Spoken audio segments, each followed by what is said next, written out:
Assalamualaikum warahmatullahi wabarakatuh.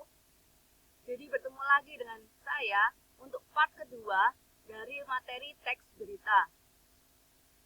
Selanjutnya adalah kaidah kebahasaan teks berita ada 6. Yang pertama, bahasa baku. Yang kedua, kalimat langsung. Yang ketiga, konjungsi bahwa. Yang keempat, konjungsi temporal dan kronologis. Yang kelima, keterangan waktu, dan yang keenam adalah kata kerja mental. Yang pertama, yakni bahasa baku. Bahasa baku adalah bahasa yang mudah dipahami oleh banyak orang atau banyak halayak umum. Dan media-media nasional biasanya menghindari bahasa yang bersifat populer atau kedaerahan. Yang kedua adalah kalimat langsung. Kalimat langsung ditandai oleh dua tanda petik ganda disertai keterangan penyertanya. Contohnya di sini adalah masyarakat, wisatawan, dan pendaki tidak diperbolehkan mendaki dan beraktivitas dalam radius 2 km dari kawah Gunung Slamet. Paparnya.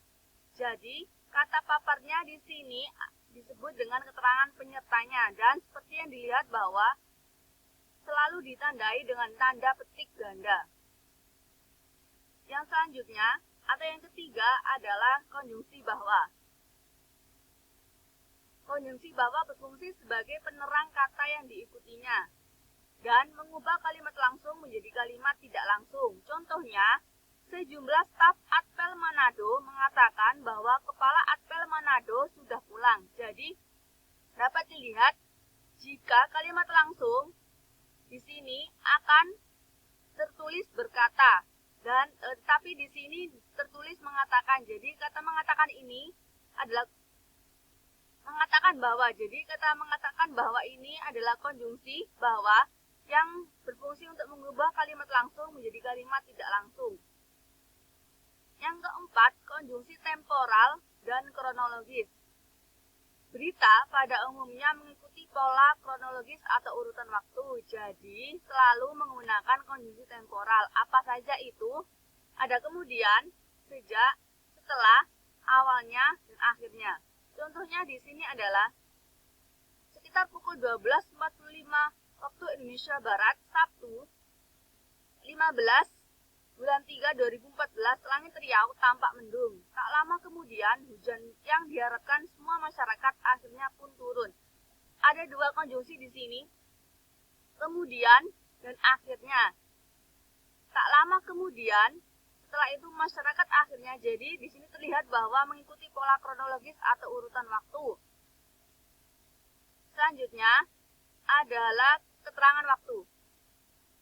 Berhubung teks berita memiliki unsur kapan dan di mana, maka keterangan waktu akan selalu disampaikan. Contohnya di sini adalah sekitar pukul 12.45 WIB, Sabtu, langit Riau tampak mendung. Jadi pukul 12.45 sampai tanggal ini disebut sebagai keterangan waktu. Selanjutnya, kata kerja mental atau yang terakhir. Kata kerja mental yakni memikirkan, membayangkan, berasumsi, berpraduga, berkesimpulan, dan beranalogi. Kata kerja mental merupakan verba tingkah laku atau respon seseorang ketika setelah membaca atau mengalami peristiwa tertentu. Contohnya, warga membayangkan seandainya hujan itu kembali turun dengan terus-menerus. Membayangkan di sini, warga sebelumnya sudah mengalami kejadian hujan terus-menerus. Jadi setelah kejadian itu mereka membayangkan bahwa itu akan terjadi lagi. Selanjutnya adalah penulisan teks berita. Bagaimana sih tahap penulisan teks berita itu? Langkah-langkah menulis berita. Di sini ada 4 langkah. Yang pertama, menentukan sumber berita. Menentukan sumber berita ini dapat dipilih kejadian atau peristiwa yang sedang viral atau yang sedang banyak dibicarakan oleh orang. Yang kedua adalah mendatangi sumber berita. Mendatangi sumber berita ini dapat dilakukan secara mengamati langsung atau wawancara terhadap narasumber. Yang ketiga, mencatat fakta-fakta penting. Apa itu fakta-fakta penting? Seperti yang sudah dijelaskan tadi, Adik Simba, atau 5W1H itu merupakan fakta-fakta penting atau unsur-unsur berita. Dan yang keempat atau yang terakhir adalah pengembangan. Pengembangan di sini berarti mengembangkan catatan tentang fakta-fakta penting menjadi teks berita yang utuh dengan memperhatikan struktur dan kaidah kebahasaannya. Selanjutnya adalah penyuntingan teks berita. Jadi sebelum dipublikasikan teks berita, harapnya atau sebaiknya kita sunting terlebih dahulu untuk menghindari kesalahan. Apa saja tahap-tahap penyuntingan teks berita? Ada 4. Yang pertama, kebenaran isi berita. Kebenaran isi berita ini ditunjang atau terkait oleh keakuratan informasi-informasi dalam berita tersebut. Yang kedua adalah kelengkapan isi berita. Kelengkapan isi berita ini berhubungan dengan unsur-unsur berita. Ada semua atau tidak dalam berita tersebut. Yang ketiga, struktur penyusunan berita. Jadi seperti yang sudah dijelaskan tadi bahwa ada 3 struktur teks berita.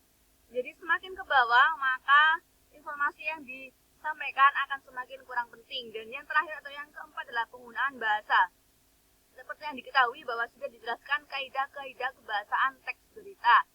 Jadi penyuntingan ini adalah tahap di mana kita melihat teks berita yang kita buat sudah benar atau tidak.